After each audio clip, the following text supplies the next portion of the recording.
Welcome back, ladies and gentlemen. We are wrapping up World War II here, and so it's time to look at what happens after the war. And so we're getting into the post-war years here.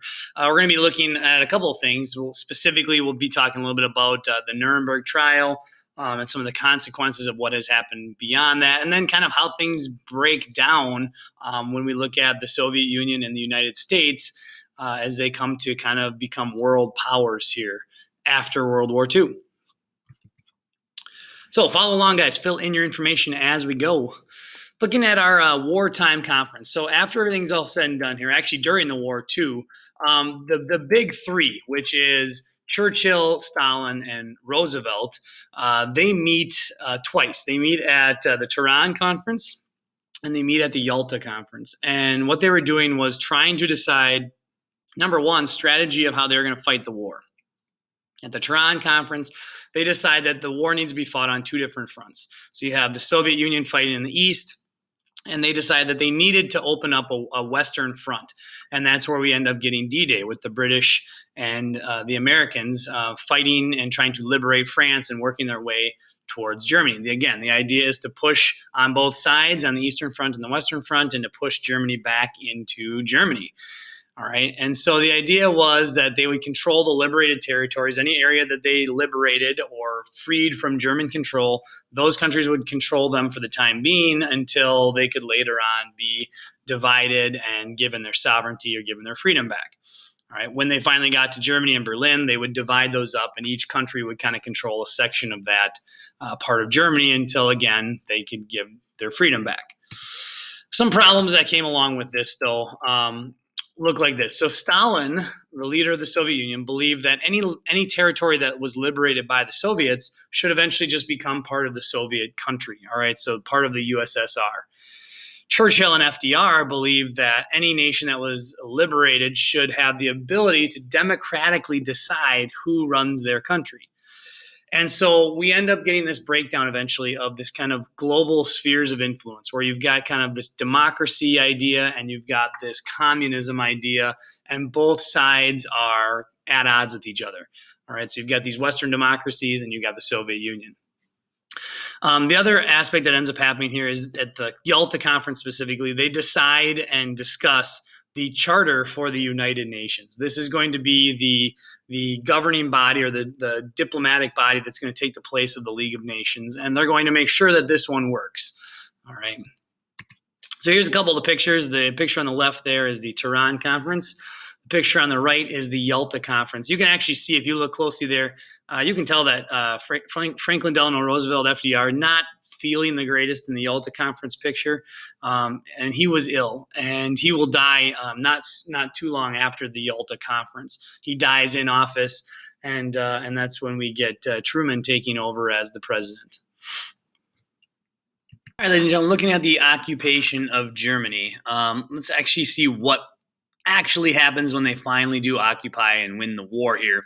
A number of things happen.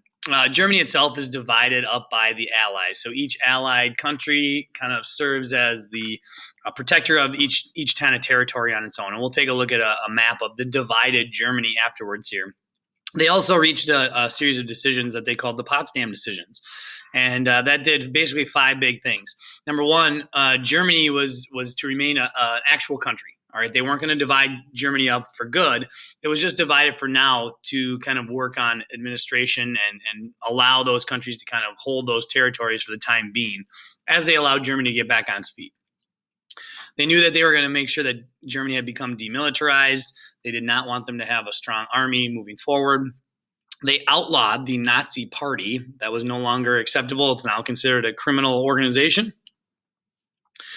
They also started to rebuild the government, and the decision was that they were going to try to rebuild the government as a democracy.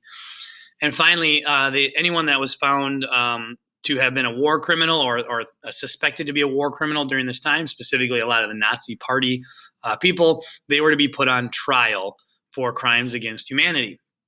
All right, now we do see that there was some differences that popped up here. And so the biggest differences were the Western allies. So think Great Britain, the United States, France, right? They differed on some of the ideological ideas between the Soviet Union and them. The Soviet Union didn't necessarily want to see things recreated as democracy, and that's what it comes down to. Here is the map we were just talking about. So you can see where things kind of break down and how each country kind of controlled a section of Germany. And then one day that country would become reunited after the war here, after the country is kind of back on its feet. And so they also redrew some borders. The Soviet Union did get some territory. You can see that in the far kind of eastern portion of the map there up on the Baltic. They gained a portion kind of north of Poland. Poland also gains a little bit of territory, territory there as well. But they gained that, USSR gained that area right there as kind of a warm weather port. So they had the ability to ship things in and out. They still have that little piece of land today. It's unattached from the rest of, or detached from the rest of the Soviet Union or Russia at that point. They also gain a little bit of kind of the eastern portion of where Prussia was at one point here too. And they are going to, again, control that. That's the red area on the map. They're going to control that territory for the time being. The idea is they'll give that territory back when they reunite Germany. Poland, you can see, has some of that yellow territory there. They're the red and white flag, and they gained country territory on both the east and western portion of their country. So they gained the eastern portion of Germany, and they gained some parts of what was called Prussia at one point. In those areas where the Soviet Union and Poland took that territory, anyone who was German was actually evicted. They were forced to leave the land that they had maybe even called home their entire lives. They were pushed out and forced to move back to one of the colored areas there, the red, green, blue, or orange territories, because that's what Germany was going to be moving forward. And so anyone who was in those other countries or those territories were now claimed by other countries were evicted. They were required to leave those places. Czechoslovakia, which is the country that's actually gray, just south of the red portion and the kind of yellowish portions right there of Germany and eventually Poland. They also evict Germans from the Sudetenland. Remember, we talked about the 3.5 million Germans in the Sudetenland that kind of caused the beginning of the war here. They are also evicted. They're forced to go back to Germany as well. So as a result of all this, the population of Germany soars. Right? People are being forced to leave these other places that are parts of Poland or parts of Czechoslovakia, and they're being pushed back into the main area of Germany here. Continuing with our occupation, when we look at the economy, we know that they are forced to demilitarize, and that is going to hurt their economy to some extent just because we talk about the mobilization of armies and the ability to create the supplies and things needed for the military. That helps the economy get moving, and so that does hurt their economy. The Soviet Union actually wanted reparations. If you remember, at the end of World War I, Germany is forced to pay back a bunch of money to some of the other Allied powers there for losses during the war. The Western countries, specifically Great Britain and the United States, did not want this to happen after World War II. They realized that helped cause issues for leading into World War II, and so they didn't want to do the same thing that happened prior to that. And so the Soviet Union and France both wanted reparations, and so because the Soviet Union didn't get that money, they actually just started claiming factories and machinery that they had in the territory that they had liberated prior to the end of the war. So they just started basically taking the factories and machinery from those German factories. Again, the United States and Great Britain are really kind of on the same page with this. They don't want to hurt the German economy. They don't want to hurt Germany. They actually want to help revitalize it. They want to help rebuild Germany into a democracy and a strong ally for the future.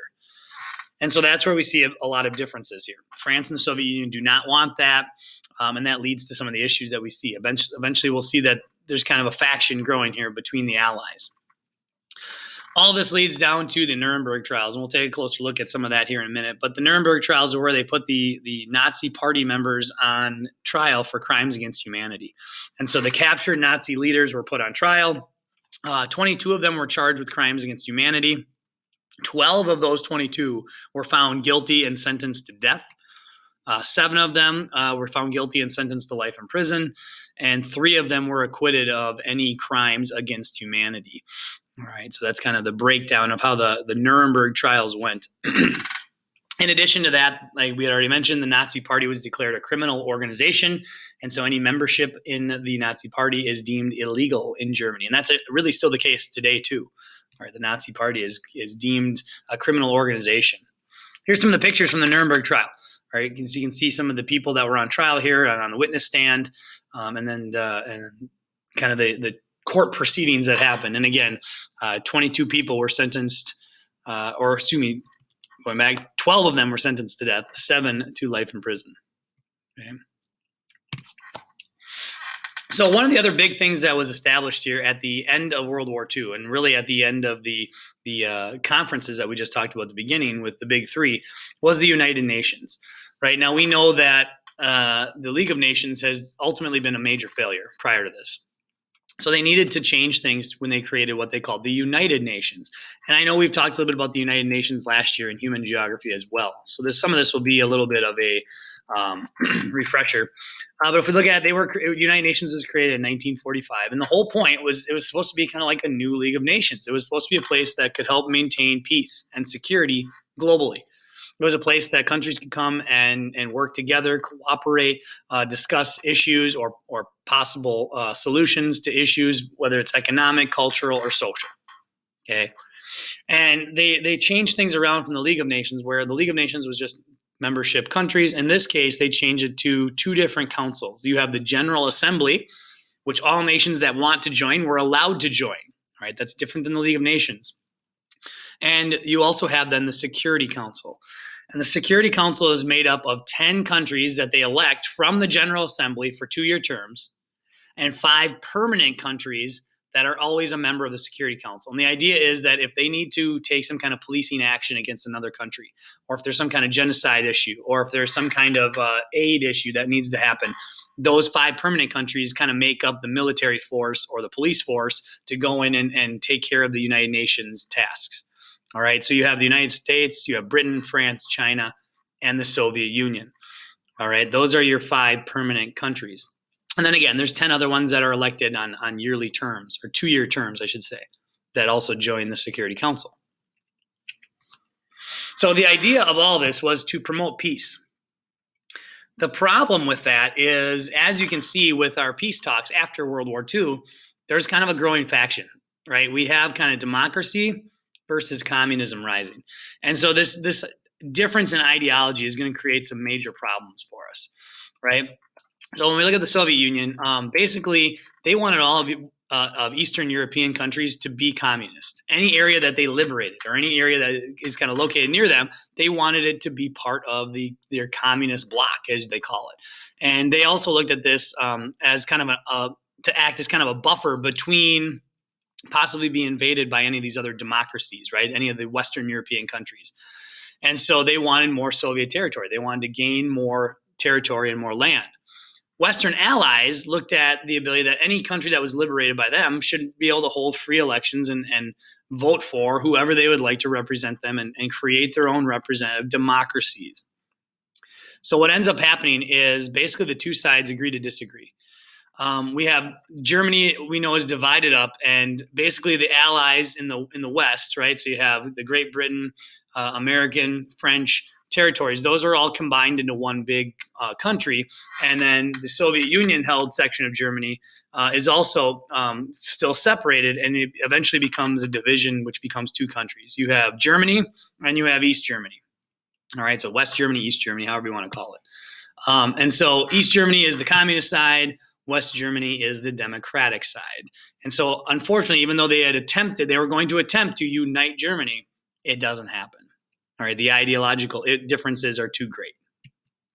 And so, if we look at the Soviet Union and the buffer, you've got the USSR there. Those other red countries are the countries they looked at as being their buffer against possibly being invaded by those Western democracies. And so they wanted those countries between them and the Western countries. All right, all of those countries that are in red will become Soviet, or they will become communist, I should say. Not all of them are Soviet, but they will become communist. All right, including Eastern Germany right there. So when we look at the origins of all this that happened, all right, we talk about the origins of the Cold War.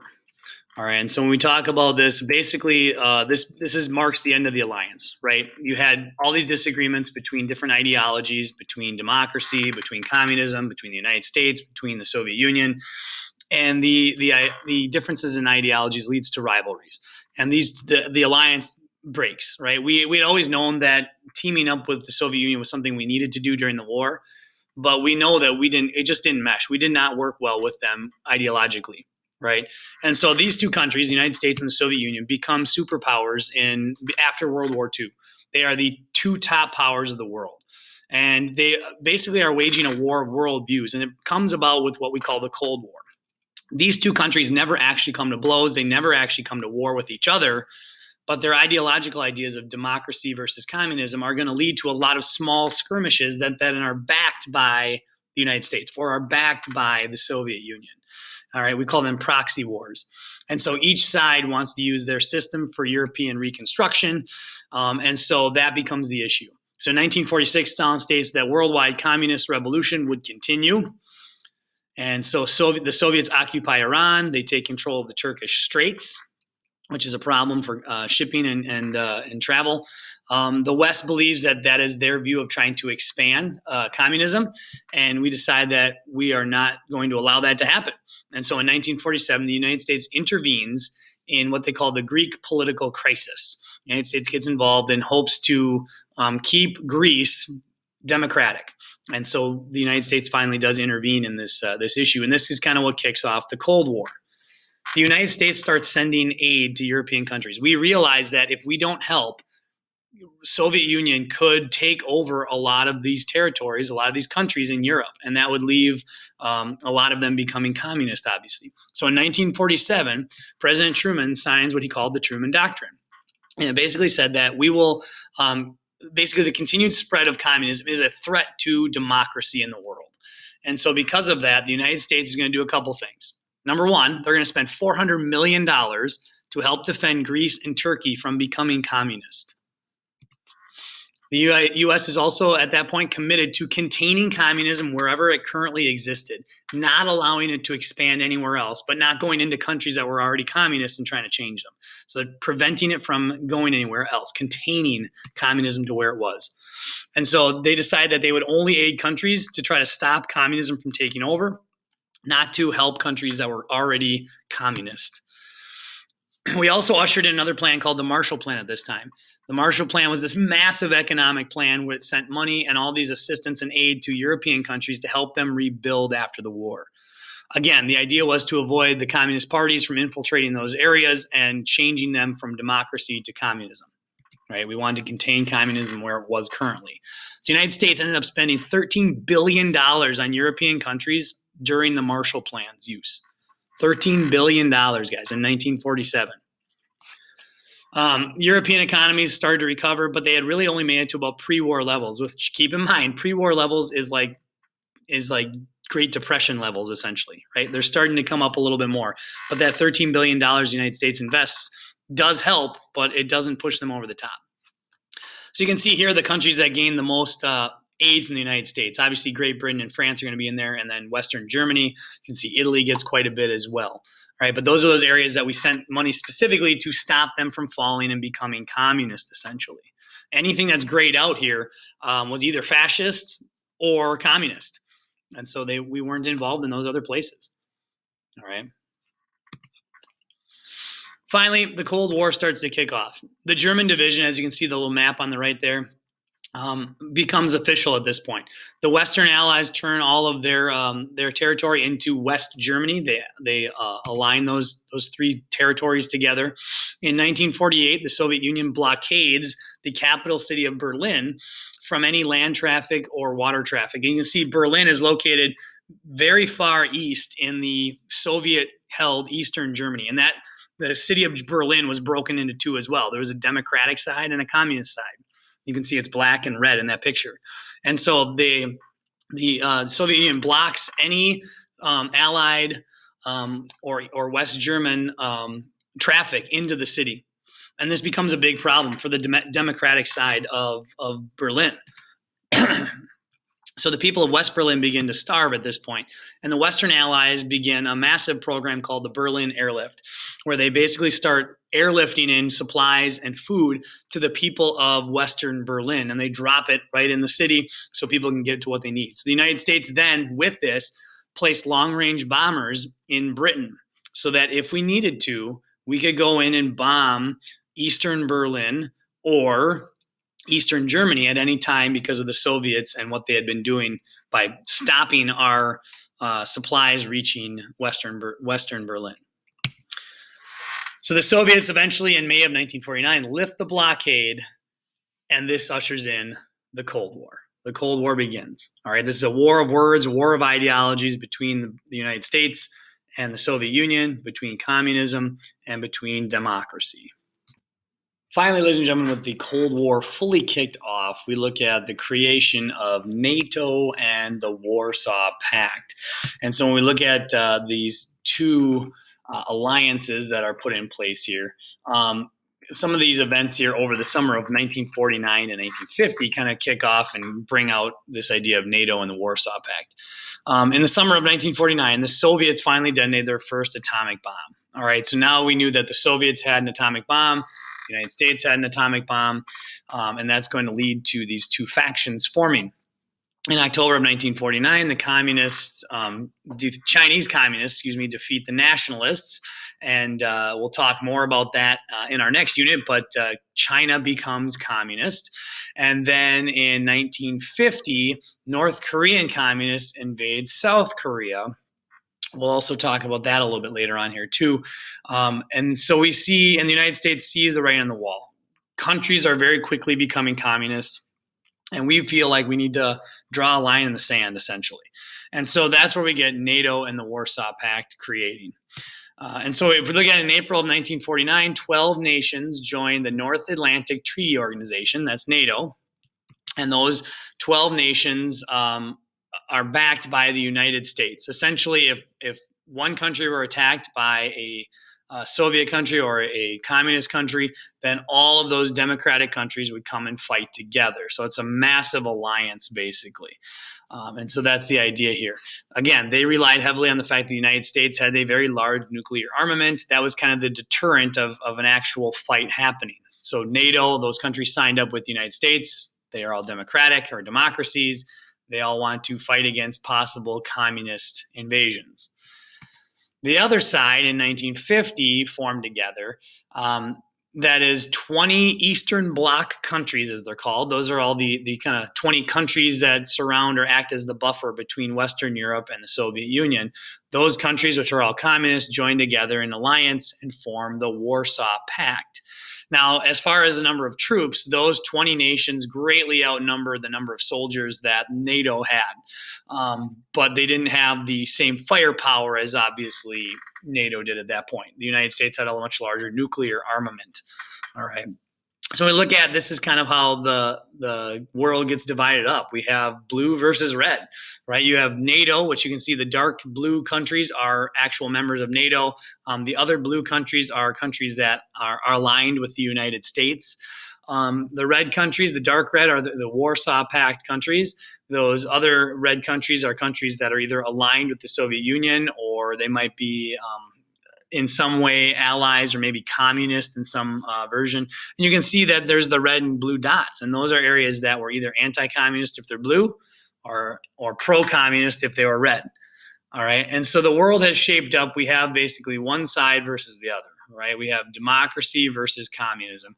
And that's going to usher in the time of the Cold War. And we'll talk more about the Cold War and all these different little skirmishes that happen, where a lot of times the Democratic side is backed by the U.S., the communist side is either backed by China or the Soviet Union, and that becomes an issue. All right. So in summary, ladies and gentlemen, look at everything. As kind of wrapping up here, I do want you to just kind of look at this and be able to answer this question. All right. Do you think that the disagreements between the United States and the Soviet Union led directly to the Cold War? Or I should say, how do you think they led directly to the Cold War? What led to this actually happening here? All right. As always, ladies and gentlemen, if you have any questions about anything we talked about today, get in touch with your teacher, and we'll see you again soon.